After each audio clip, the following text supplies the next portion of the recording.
Hey everybody, welcome back to Insights on Automation and the Automation Show Live Edition. I hope you're having a great day. Today is Tuesday, it's Veterans Day, and I know a lot of people have this day off, but as I was trying to tell some relatives who work for the government, that most of us don't have this day off. So in any case, I hope you're having a great day today. And, today we're going to take a look at the 1769 AENTR. This is, I think, such a great product. Now, it's a kind of expensive product too. So I held off buying this for quite a while, but I did want to make it available to the folks who come out here for some training on Logix, as well as to, my online students. So I'll be covering this for the online students as well. And I think it's a great product, especially if you have standardized on the compact IO. Now, I know there's new IOs, and I actually do have the newer version of this for the 5069 as well. But again, this is the demo. I'm actually working this at night while the wife watches TV. I have a table in front of my easy chair and I'm wiring this stuff up because it just seems like weekends just go by too fast. But in any case, we're going to cover this unit today. I do have a few announcements to make first. And first of all, happy Veterans Day. Thank you to all the vets out there like Frank, who I'm connected to on LinkedIn, as well as to my father and father-in-law, my brother and brother-in-law, and my two sons, and I think that's everybody. So we come from a military family, mostly Marines, but some Army. And I just want to thank all of my relatives and all of you out there who've served. Thank you so very much for your service. With that said, I love the date. It's 11/11, right? And tomorrow we will be having a podcast. Now, next week I'm out. So I'm going to be at the Big Schneider event. So tomorrow I probably won't do a lunchtime live stream because I got to do both tomorrow's podcast and I got to do next week's. And because I'm going to be out covering Schneider next week, which, we've covered a lot of their products. We've had them on the show many, many times. I'm going to move next week's podcast to Monday. Okay. So the Schneider people said, hey, can you dedicate the show days just to releasing content on a product? I'm like, sure. It seems like a reasonable request. So next week's podcast will be Monday. Of course, this week's will be tomorrow on Wednesday. And we typically release around 3:30 unless I'm running late. Then it's a little bit later. But in any case, I wanted to give you guys that. I do want to be back here on Thursday. Now, Friday is going to be crazy because I got to test out the portable studio I'll be bringing down to the event. But in any case, I do want to be back here Thursday. I have another one of these units that I've already all set up. I believe it's ready to go. I got to test it again. I found a bad component. But in any case, so that's the upcoming schedule. And then, of course, next week I'm out. So there'll be no live streams, at least from here. Anyways, I don't know if I'll do anything live from the, Frank, thank you for your service, Frank. And really appreciate you, buddy. In any case, we should catch up sometime, Frank. In any case, as far as the podcast goes, we got a full schedule through the end of the year. So for any vendors out there, I got some great people coming on too. Actually, the Automation Show and the Automation Podcast. We're still doing episodes of the Automation Show this year. I heard back from Schneider on the new IO platform, and I'm very excited to get that out. Hopefully after Christmas, hopefully after Thanksgiving, but we'll see. In any case, they really loved what I do. That was like a 50-minute episode. I may cut it down some, but I think you guys are going to love the new Schneider IO. And then, we just got a bunch of other stuff coming out. So in any case, vendors, feel free to contact me directly if you want to come on either the Automation Podcast or Automation Show. I am working on a brand new website, but man, it is trying to wordsmith stuff is very time consuming. So we'll see when I get that out. And that's it. So the week of Thanksgiving, I don't know if I will be able to do any live streams. I want to, of course, but it'll depend if I have new equipment to show you. It'll just depend on what else is going on in my life. So in any case, how buried I am from coming back from that week out of town. But that's it. That's all the announcements. So let's get back into what we're going to cover today. And so I didn't have, I really wanted to use the DC power supply, but I don't own one. I looked through all the different PA2s, and I didn't have a PB2. I guess I've never bought one. And, towards the end of the year, finances being what they are, I wasn't going to go and buy one. But in any case, but I am feed powering the DC modules from his internal power supply. He hasn't given me any problems yet, so we're hoping that'll keep going. And you can see here, I'll try to zoom in even more. And before I even do that, though, let me go back here.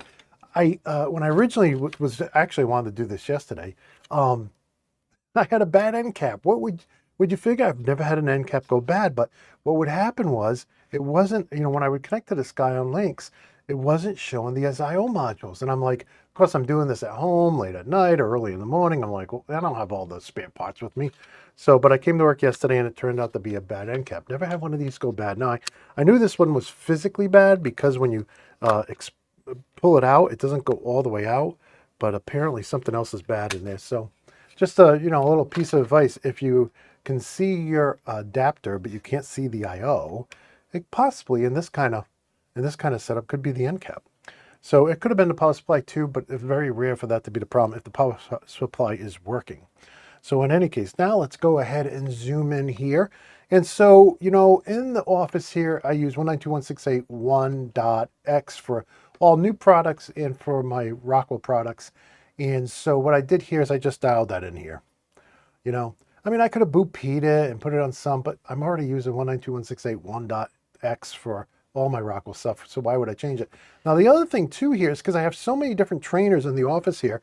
I got this one in front of me. I got some in the other room that use 69. I didn't realize this, but I was out of OBs. So I said, well, I'll just use the OV. So the OV is a thinking output, right? So that means that I have to, it's going to be connected to ground and I have to provide 24 volts to it. That's typically opposite of what you would do, right? So in any case, you typically use a syncing input and a sourcing output. But I'm like, hey, no big deal. My outputs are pilot lights, so I don't have to worry about NPN or PNP and, matching them up. So if you have syncing, then you'd want a sourcing or PNP sensor, right?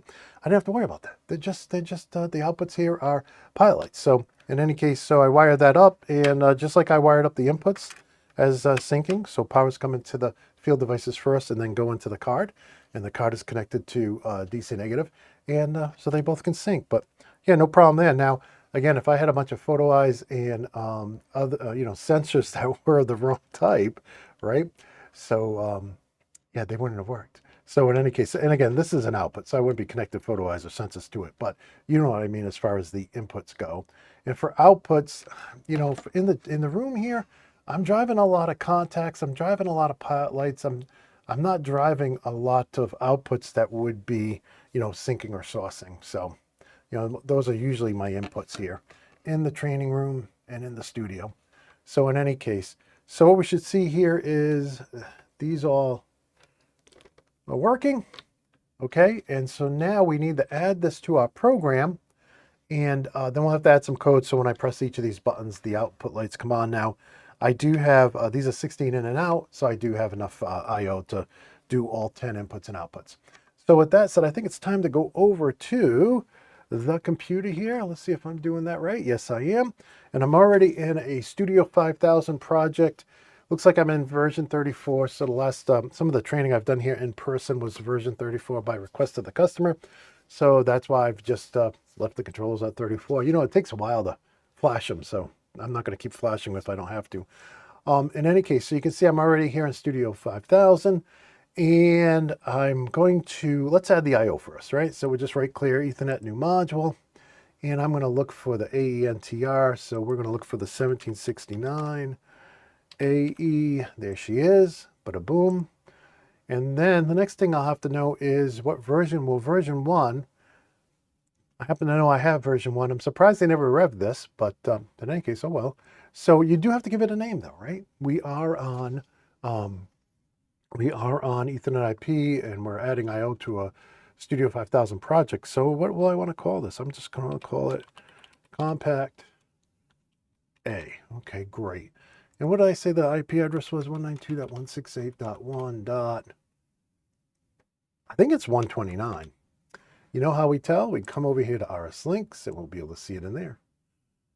Okay, so when I zoomed in on the camera, I didn't actually look. I do think those little switches are kind of hard to see where the arrow's pointing, at least for these old eyes.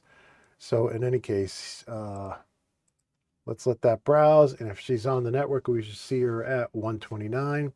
And again, this is where I was running into it, and I don't have everything in the office on, but this is where I was running to an issue, because when I was browsing the compact bus, this is, it wasn't working.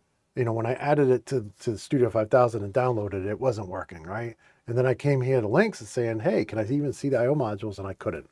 So that was kind of the indication that I had a bad end cap. which I'm glad that was all it was.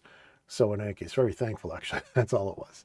So in any case, we can see it out there. We know it's 129, version 1.x. Chassis size. Now this is interesting. You know, a lot of times when we're using point I/O, we gotta make sure the chassis size is correct, especially if you have an L1 controller. Here, it doesn't care. So I kind of like that. Don't care. Don't care how big the chassis is. All right, great. So we'll close that. So now we have it there in the tree. Can you guys see this? I think you can. Okay, new module. And I think the first one would be the IB16.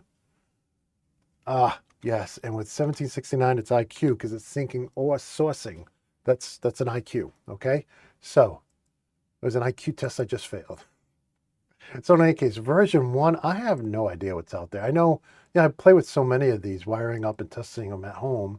Yeah, this is a 3. I think they're both 3s, actually, if I remember correctly. 3. So in any case, you guys have seen me use RS Link, so right-click and go to properties many, many times. So I'm not going to go through all the minutia in that, but I will make this guy a 3. Yes, I'm doing them in order, so the slot's going to be correct. Okay. And then we'll add another. So that was the IQ16. Now I want the OV16. Now, as practice this, I did the OB just out of habit. And of course, it didn't like it because it's not the right part. In any case, so slot 2, yeah, that's all good. Remember, it's a version 3 here. Want the major rev to match. Almost always they have to match.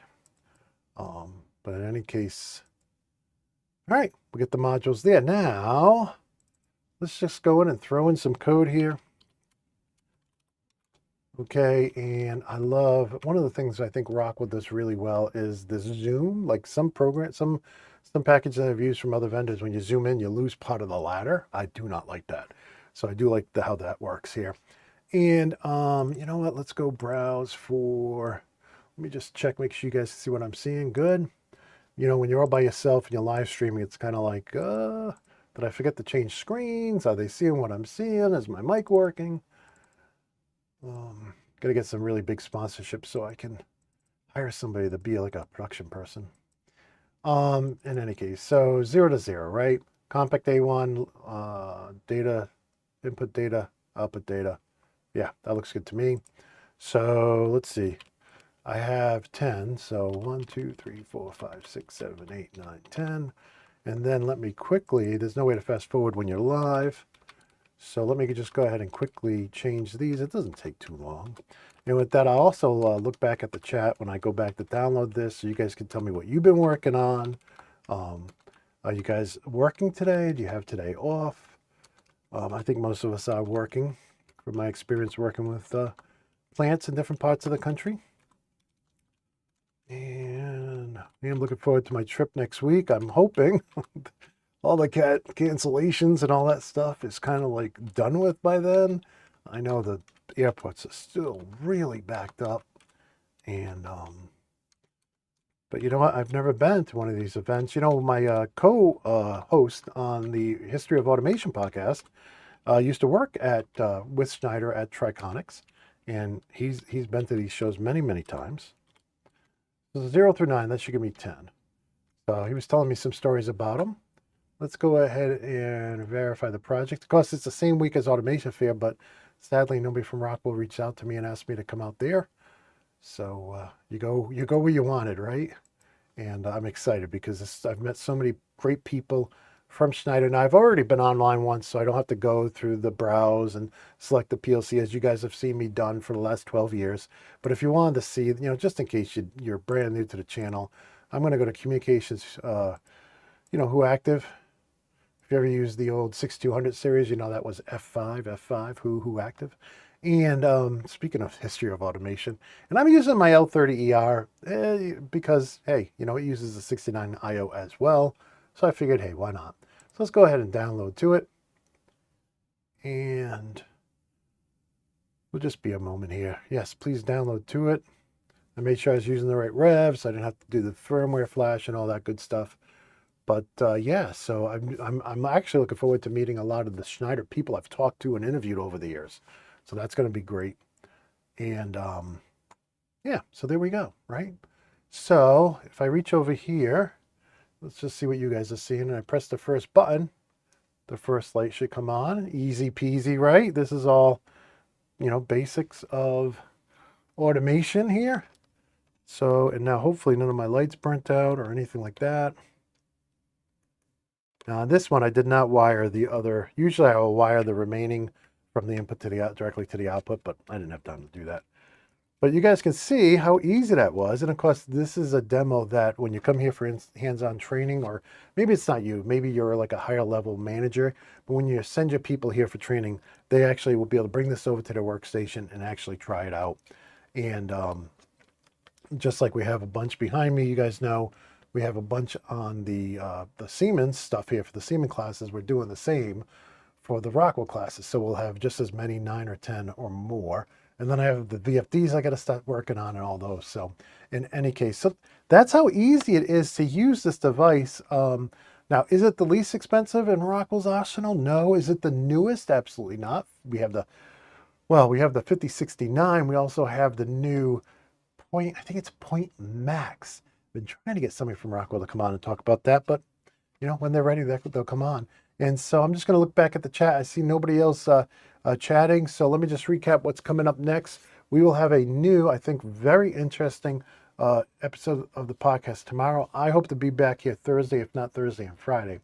Then next week, we'll release the automation podcast early on Monday. And then I will be at the Schneider event the following week.